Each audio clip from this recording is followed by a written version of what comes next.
Ammayyummaan keenya kan ittiin madaalamuu qabu eenyummaa fi duudhaa ganamaa keenya osoo hin dagatiin yoo itti fufsiisuu dandeenyedha jedhan pireezidaantiin mana murtii waliigalaa Oromiyaa obbo Gaazaalii Abbaa Simal. Magaalaa Adamaatti sirni eebbaa manneen murtii aadaa sadarkaa jalqabaa fi ol dabarfannaa garaa garaa gaggeeffameera.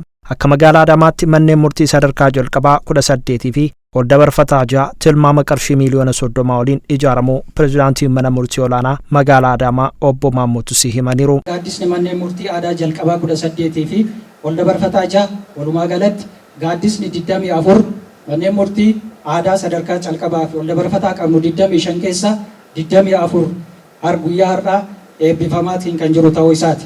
Gaaddisni ijaarames qindoomina qaamolee sadan mootummaa bulchiinsa magaalaa Adaamaa keessa kan jiranii fi hirmaannaa uummataa fi abbootii qabeenyaatiin mallaqa naannoo qarshii miliyoona 30 olitti tilmaamamuun ijaaramanii guyyaa har'aa kan eebbifamaa jiranidha. Hojiin manneen murtii aadaa kun caalmaatti akka cimu leenjiiwwan garaa garaa isaaniif kennamaa tureeraas jedhan. Abbootiin seeraa manneen murtii filataman kun leenjii barbaachisu kennamee kan ture yoo kennamaa kan ture yoo ta'u keessattuu mata duree jaarsummaa aadaa jaarsummaa jedhu irratti haala mijeessuudhaan karaa mana murtii olaanaa fi waajjira aadaa fi turizimii wajjin ta'uudhaan yuunivarsiitii saayinsii fi teekinooloojii Adaamaa wajjin leenjiin kennamaatiin ture. Manneen murtii olaanaa magaalaa Adaamaa fi manneen murtii aanaa kutaa magaalaatis labsii manneen murtii dambii fi qajeelfamtoota garaagaraatii fi adeemsa manneen murtii aadaa irratti leenjiiwwan garaagaraa kennaatiin turanii jiru. Kantiibaan bulchiinsa magaalaa Adaamaa obbo Haayiluu Jaldee uummanni Oromoo sirnoota darbaniin aadaa fi duudhaa isaa akka dhabu taasifamaa tureera. Yeroo ammaa kanatti ammoo sirna isaa ganamaatti deebi'ee afaanii fi aadaa isaatiin akka buluuf hojii hojjetamaa jiru keessaa manni murtii aadaa kun isa ijoodha jedhan. Uummanni Oromoo aadaa fi seenaa isaa dhabe rakkoolee hedduun saaxilame afaan hin beekneen tajaajilamaa ture. Mirga namoomaaf sarbame aadaa fi duudhaan isaa iddoo dhaamaqee rakkoo guddaa keessa turee jira. Qabsoo bara dheeraa saba kanaan gaggeeffameen deebii argate aadaa fi duudhaa ganamaa isaatti deebi'uun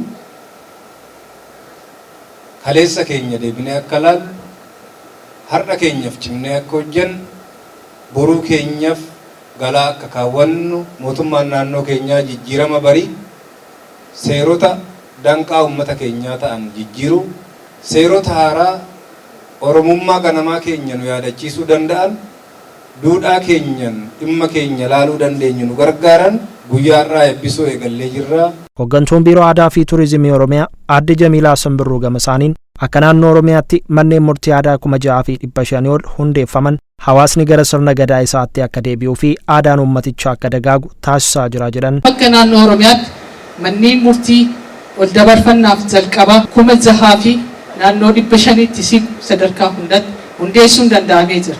Isaan kunniin lakkoofsa hedduutiin murtii uummataa tajaajila uummataas sirriidhaan tokkummaa uummataa hawaasummaa uummanni Oromoo kaleessa waliin jiraataa ture san sirnaan walitti hidhuu keessatti qooda guddaa taphachaa jira. Ammayyummaan keenya kan ittiin madaalamuu qabu eenyummaa fi duudhaa ganamaa keenya osoo hin dagatiin yoo ittiin buluu dandeenyedha kan jedhan ammoo pireezidaantii mana murtii waliigalaa Oromiyaa kan ta'an obbo Gaazaalii Abbaa Simarii. Duudhaa keenyarraa maquun kan keenya miidhaa isaatu caalee jechuudha. Ammayyummaan kan ittiin madaalamu eenyummaa keenya jalqabaa ittiin guddanne ittiin jiraannuun malee ammayyummaa seera nuti hin beekneen kan biyya alaarraa waraabamee dhufeen wal bulchuun kan keenya haaloo walitti uumuu ta'e malee jireenya gadhadoo keessa akka jiraannu godhe malee haaloodhaan akka wal balleessu nu godhe malee uumaan hin fayyadne. Manni murtii aadaa eegalame kunis Oromiyaan naannolee biroof fakkeenya akka taatu taasisuu himanii hojiin aadaa uummatichaa babal'isuu kunis cimee akka itti fufuu qabu dhaamsa dabarsaniiru. Dhugumatti manni murtii aadaa haqa mirkaneessaa akka jiru abbootii gadaa abbootii dhimma isaanii ittiin hiikkatan irraa afaan jaraaraa dhaga'anii dhugumatti manni murtii aadaa Oromiyaa keessatti lafa qabatee jira. Kan Oromiyaa keessatti lafa qabate naannoleen hundinuu hojiirra oolchuu qabna kan jedhu qabatanii labsii baafachuu jalqabanii jiru.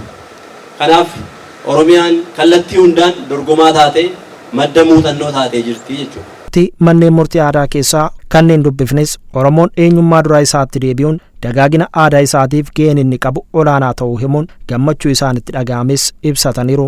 Aadaa keenyatti deebi'uun gammachuun nutti dhaga'amee jira, gammannee jirra. Oromoon aadaa isaatitti deebi'uun dhaloota dhufuuf kan ijaaru waan ta'eef nullee kan itti dhama'aa turre. Wanni kun akka deebi'uuf abbootiin lubbuu isaaniitti dabarsaa turanii rabbi galannaa ga'u har'a aadaa keenyatti deebinee manni murtii aadaa dhaabbateera. Baay'ee itti gammadee baay'ee gammachuu guddaan qaba.